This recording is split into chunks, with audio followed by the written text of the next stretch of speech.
Okay, so today, this week for Techno, we're going to be looking at using PowerPoint.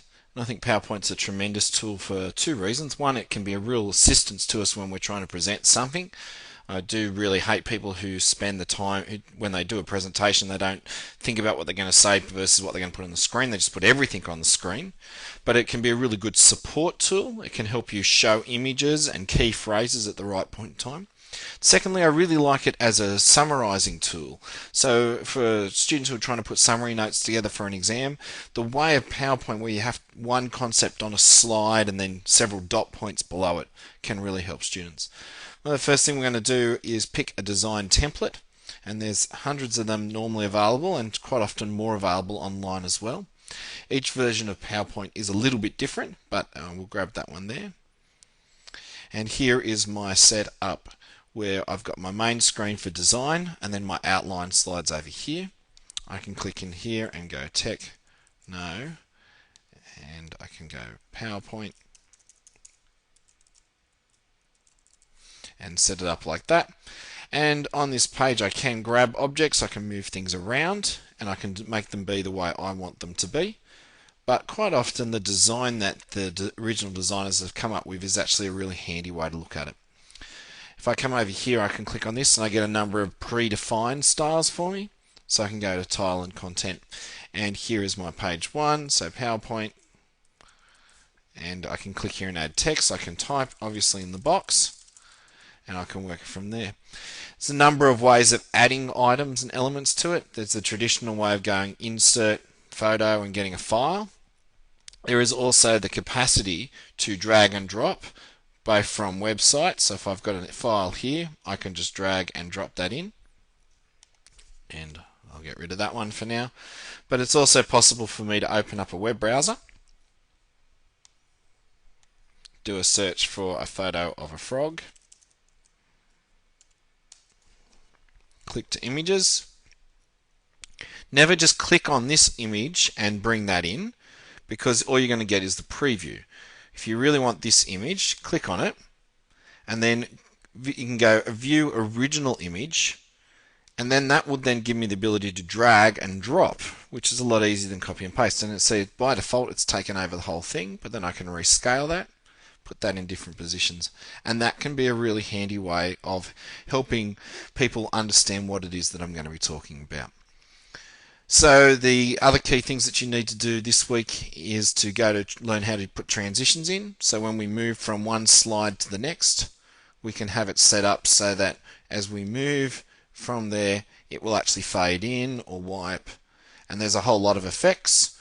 We can control the speed over here, and we can even say make the slides move forward after X number of seconds so that we don't need to touch it. Although quite often, a lot of the time in high school, you'll be doing a presentation on a smartboard, and you just simply click on the smartboard for that to work. I'm not going to press the presenter view or slideshow view buttons today because it stops my recording, but option down here to make the slideshow appear, or from the slideshow menu up here. Now, there's many different versions of PowerPoint, 2003 through to the newest version that's just been released, 2013. It's probably even older versions, to be honest. And then the Mac and the PC versions are also a little bit different as well. So it's important to realize that the skills I'm showing you here today may not all be in exactly the same spot, but they should still be available to you. The other one is that I want you to master today is the ability to do animation. So clicking on this one here, if I click on this text, I can choose to make the text appear, and I can click on the options and I can go as all at once, or I can go as by paragraph. I click on this, and so when I view it, it would show firstly that line, and then I'd click on the screen for the next one and the next one, and up here sets how it would actually move. And that's a very handy thing to help us set it up. So we may choose to only allow these 4 points to come in one at a time, and that's where we do it. Alright, so I think that summarizes most of the basic skills that you would need in PowerPoint. The ability to put in a picture, to be able to put in text, to be able to choose the slide screens that you want, and to be able to insert new slides.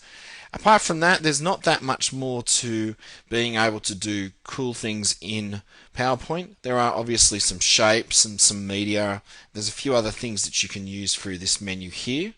And there are all these different options up here of smart art, to be able to go and do different things with the slideshow, have presenter views, which can be very handy, and allow you to set up all different types of stuff so that you can be very effective in presenting work. The task this week for Techno is that you need to create a PowerPoint presentation. If you're working on an iPad, you could use another similar program. There is no PowerPoint directly for it. You could use Keynote, Keynote, and that's $10.49 from the App Store, and I highly recommend that one. And then you need to create a PowerPoint presentation with at least 5 slides in it. I don't care about the content, but I want there to be at least one picture in there. I want there to be some different types of transitions and some different types of animations. You can submit that through the Techno course, and hopefully that will be a nice easy task for you to show competency in very quickly. And once that's complete, then we'll be able to move on to the next skill. Alright, thank you for your time and concentration today.